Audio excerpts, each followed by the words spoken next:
Assalamualaikum warahmatullahi wabarakatuh. Saya Kak Rahmawati dengan NIM 2006817. Dalam video ini akan melakukan uji ANOVA. Nah, dalam video kali ini saya akan melakukan uji ANOVA one way.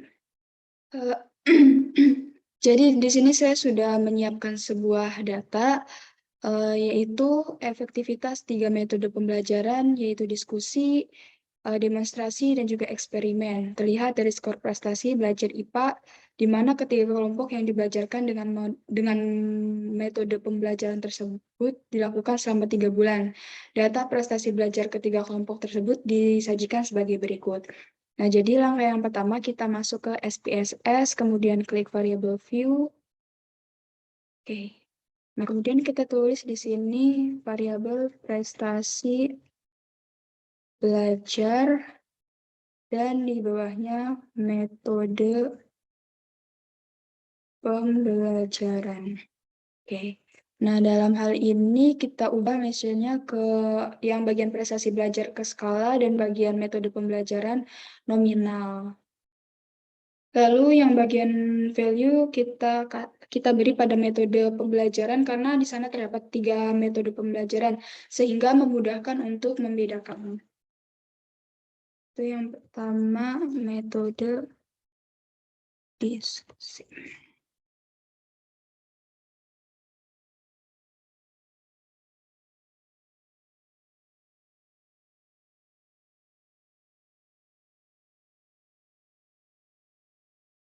Oke, lalu kita klik OK.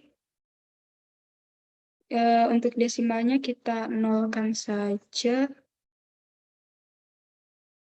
Lalu kita ke data view, akan seperti ini. Nah, tadi kita sudah di dalam metode pembelajaran kita sudah memasukkan value di mana ada 3. Yang pertama kode yang pertama itu untuk metode pembelajaran diskusi dan yang kedua itu untuk metode pembelajaran demonstrasi dan yang ketiga itu kode untuk metode pembelajaran eksperimen. Nah, di sini kita tinggal ketikkan saja kodenya.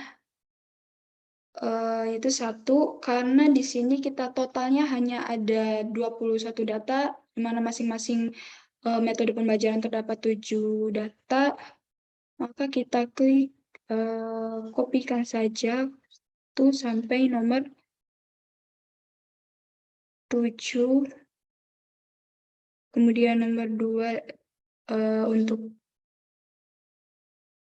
nomor 8 hingga nomor 14, kemudian angka ketiga.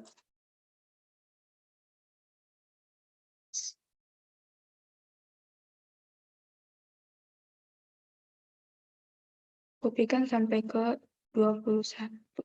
Oke, sudah. Nah, apabila sudah seperti ini, kita tinggal kopikan saja angka dari prestasi belajar satu per satu.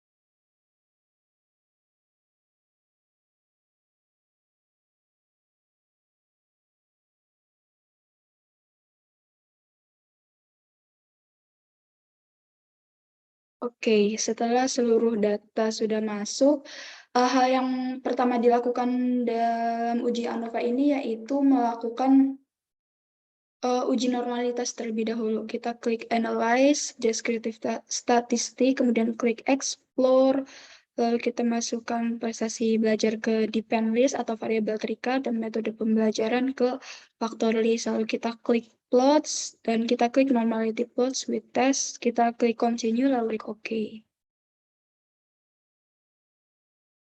Oke, di sini kita sudah melihat beberapa data dan uh, kita seperti mana yang sudah saya katakan bahwasanya dalam uji normalitas ini apabila datanya kurang dari 50 maka kita fokus ke Shapiro-Wilk, dan apabila data yang kita gunakan lebih dari 50, maaf, kita menggunakan Kolmogorov-Smirnov. Nah, karena data yang saya masukkan totalnya ada 21, maka kita fokus ke Shapiro-Wilk, di mana dalam proses pengambilan keputusannya apabila nilai signifikasi lebih besar daripada 0,05, maka data terdistribusi normal. Dan apabila nilai signifikasi kurang dari 0,05, maka data tidak terdistribusi normal. Nah, bisa kita lihat di sini bahwasanya ketiga variabel yang telah saya inputkan tadi memiliki nilai lebih dari 0,05, yang mana hal ini mengindikasikan kalau misalkan data yang saya masukkan terdistribusi normal. Kemudian tahap selanjutnya yaitu melakukan uji homogenitas dan juga tes ANOVA. Yang pertama kita klik Analyze, masuk ke Compare Means, lalu kita klik One Way ANOVA. Nah, kita masukkan prestasi belajar ke Depend List, metode pembelajaran ke faktor. Kemudian kita klik Option, lalu kita centang deskriptif dan juga homogeneity, lalu kita klik Continue, kita klik OK. Nah, di sini kita sudah melihat 3 data, di mana yang pertama ada deskriptif. Nah, deskriptif ini itu di sini menjabarkan total data yang saya masukkan, kemudian nilai mean-nya, kemudian standar deviation, standar error, kemudian nilai minimum dan juga maksimum dari masing-masing variabel yang sudah saya masukkan. Lalu yang kedua, kita akan berfokus ke tes homogenitas. Nah, dalam tes homogenitas ini tuh proses pengambilan keputusannya apabila nilai signifikasi lebih besar dari alfa yaitu 0,05, maka variabel tersebut memiliki rata-rata yang homogen. Apabila nilai signifikasi kurang dari 0,05, maka data tersebut tidak homogen. Nah, bisa kita lihat bahwasanya signifikasi dari signifikasi dari data yang sudah dimasukkan ini memperoleh hasil di atas dari 0,05, yang mana mengindikasikan bahwasanya data di sini itu bersifat sudah homogen. Nah, kemudian kita lanjut ke uji ANOVA. Nah, bisa kita lihat uji ANOVA. Nah, di dalam uji ANOVA ini sendiri terdapat hipotesis yaitu H0. H0 ini mengindikasikan bahwasanya ketiga kelompok itu memiliki rata-rata yang sama.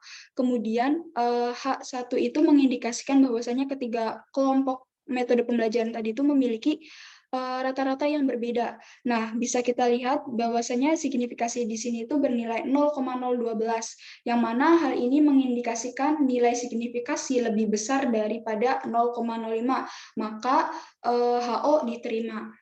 Nah, karena tujuan dari ANOVA ini sendiri untuk melihat apakah ada perbedaan yang nyata antara dua atau lebih kelompok, maka kita melakukan perincian lebih lanjut, yaitu dengan melakukan tes post hoc, uji post hoc, sorry.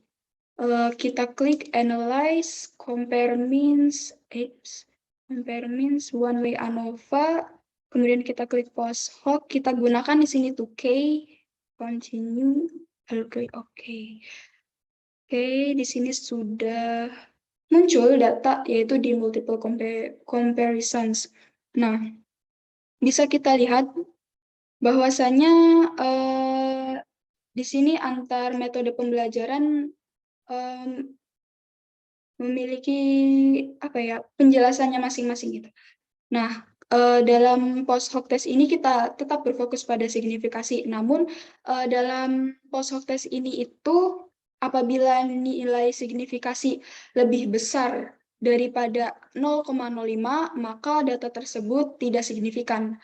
Dan apabila nilai signifikasi kurang dari 0,05, maka data ini tuh signifikan. Nah, bisa kita lihat satu persatu, yaitu diskusi dan juga demonstrasi. Di sini memiliki nilai signifikasi 0,470, yang mana mengindikasikan bahwasanya data tidak rata-rata tidak signifikan.